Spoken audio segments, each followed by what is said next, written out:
Did a family of shape-shifting vampires terrorize a rural North Carolina town in the Smoky Mountains a full century before Dracula was written?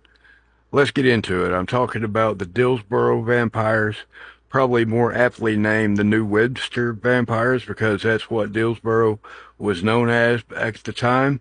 This happened in the 1780s. It coincides with the time that the vampire panic in New England was going on. But again, like I said, this is a full century before Dracula was ever published, ever written. And it started when a doctor, Dr. Alfort, and his family, he had a wife and a teenage son, settled into the New Webster community. Now, all was well at the beginning. There was even talk that he was a descendant of royalty, that that he was some kind of prince or something. They definitely had money. They built a mansion out in the middle of the woods there, and started his practice. He opened an office and an apothecary on the ground floor of his mansion, and they lived on the upstairs part of the mansion.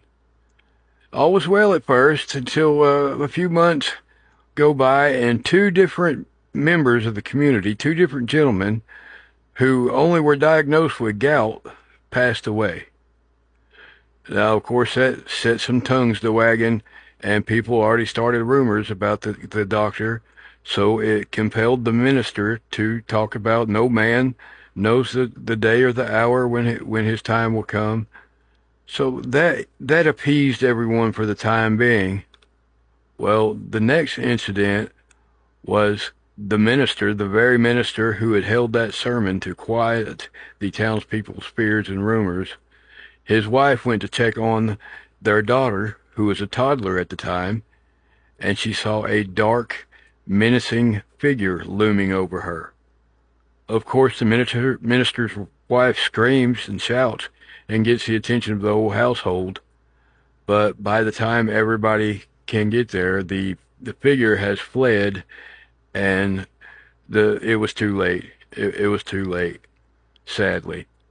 Well, it didn't help that about this time that there were reports in the town of a large bat-like creature that's said to have a wingspan of like 10 foot and had leathery wings and would seem flying over the town or perched in the treetops and glowing eyes. Well, the next report was when a young boy came running from the remote area back into town to his grandparents' house to tell them that something was attacking his family.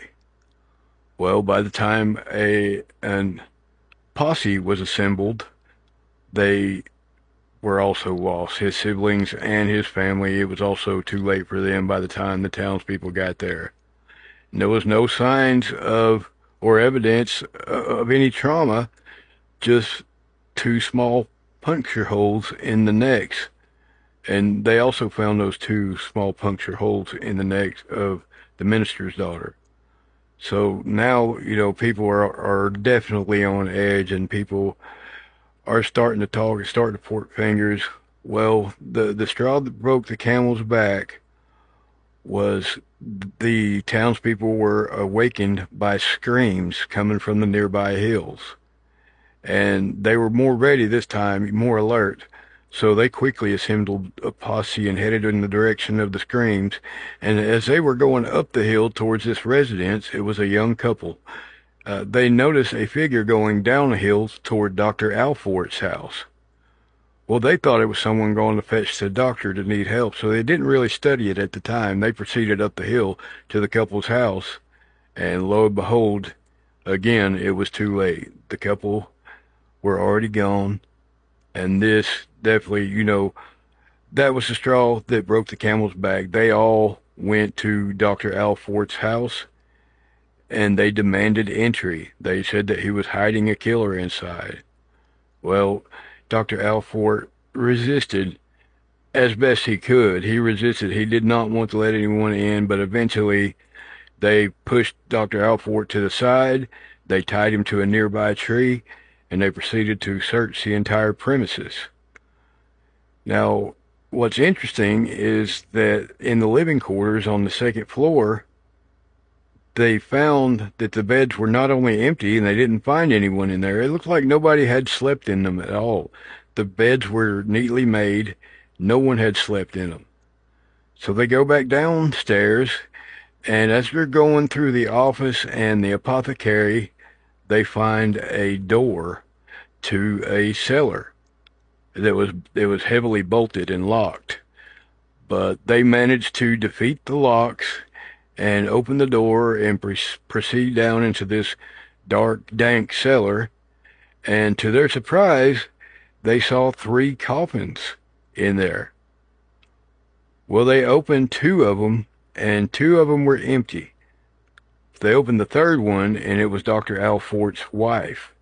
She was in a black dress, wearing like funeral attire, basically, and she cursed and spat at them, but she was very much alive.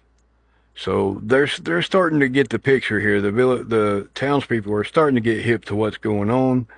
So let's just say they hold a judge and jury on the site.